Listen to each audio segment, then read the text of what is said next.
कहानी की शुरुआत एक पुरानी और भयानक हवेली में होती है जो अब वीरान हो गई है।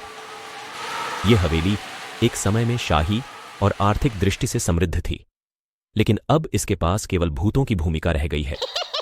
हवेली के एक सोते हुए कोने में एक सैकड़ों साल पुरानी तस्वीर होती है।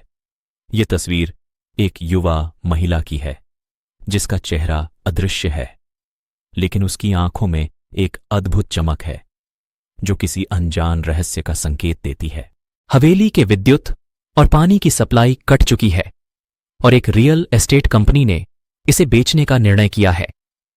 एक वसूली अधिकारी राजत और उसका टीम हवेली का निरीक्षण करने के लिए भेजे गए हैं। रात के समय टीम के सदस्य चारों तरफ से हवेली में गए हैं। जांच करते हुए वे अज्ञात रूप से सुनसान और डरावनी आवाजें सुनते हैं। एक बारिश के बाद एक आवाज आती है जो कहती है, यहां भी आओ। सभी टीम के सदस्य हैरान हो जाते हैं और वे हवेली के अंदर की ओर चले जाते हैं। हवेली के भीतर उन्हें अजीब और भयंकर घटनाओं का सामना करना पड़ता है। कुछ कमरों में जब वे देखते हैं तो वहां विद्युतीय आवाजें बजती हैं जो किसी अदृश्य शक्ति का होने का संकेत देती हैं। रात के संग संगीन होते हुए राजत और उसकी टीम अचानक हवेली की छत पर पहुंचते हैं, जहां उन्हें पुरानी तस्वीर दिखाई देती है। तस्वीर के साथ एक नोट लिखा होता है, सच देखने के लिए तैयार रहे। राजत और उसकी टीम चौंक जाते हैं। उन्हें समझ में नहीं आता कि यह सब क्या हो रहा है।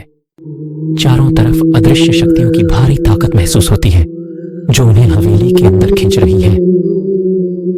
राजत और उसकी टीम को आखिरकार यह पता चलता है कि यह सब कुछ एक विशेष व्यक्ति की कोख से आ रहा है जो पुरानी तस्वीर में दिखाई दी गई। जब राजत और उसकी टीम ने तस्वीर को ध्यान से देखा तो उन्हें एक स्त्री का चेहरा नजर आया जो अनुभव में नकारात्मकता और असहिष्णुता की भावना दिखा रही थी।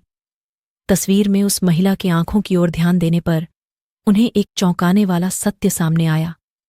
वह स्त्री जिसकी तस्वीर थी वास्तव में एक साधना थी जो हवेली के पूर्वी शासक की पत्नी थी।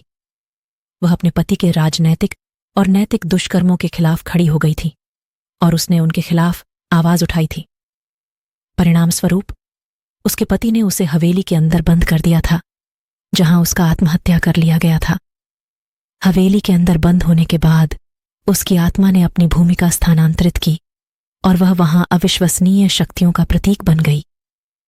उसने हवेली को अपने पति की और उसके कुटुंब की सजगता और दंड देने का केंद्र बना लिया, जिससे वह उन्हें उनके पापों के लिए सजा दे सके। राजत और उसकी टीम को अब यह समझ में आया कि वे इस हवेली में नहीं रह सकते। उन्होंने अपनी जान बचाने के लिए उसे छोड़ने का निर्णय किया, लेकिन जब वे बाहर निकलने की कोशिश करते हैं तो वे एक अद्भुत प्रतीक्षा से खुद को खो देते हैं।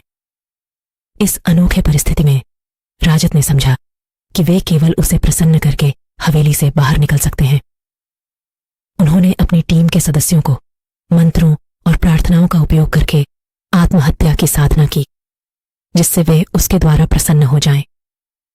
अचानक हवेली के अंदर से उन्हें ध्वनि सुनाई देती है, तुम्हारी प्रार्थना स्वीकार की गई है। फिर एक उज्ज्वल प्रकाश की किरण हवेली के अंदर चमकती है और वे सभी बिना किसी अड़चन के बाहर निकल जाते हैं। हवेली से बाहर निकलने के बाद राजत और उसकी टीम ने यह देखा कि हवेली का सभी चारों ओर एक अज्ञात धुंधला आधा समापन हो गया है, जैसे यह कभी वास्तव में मौजूद थी।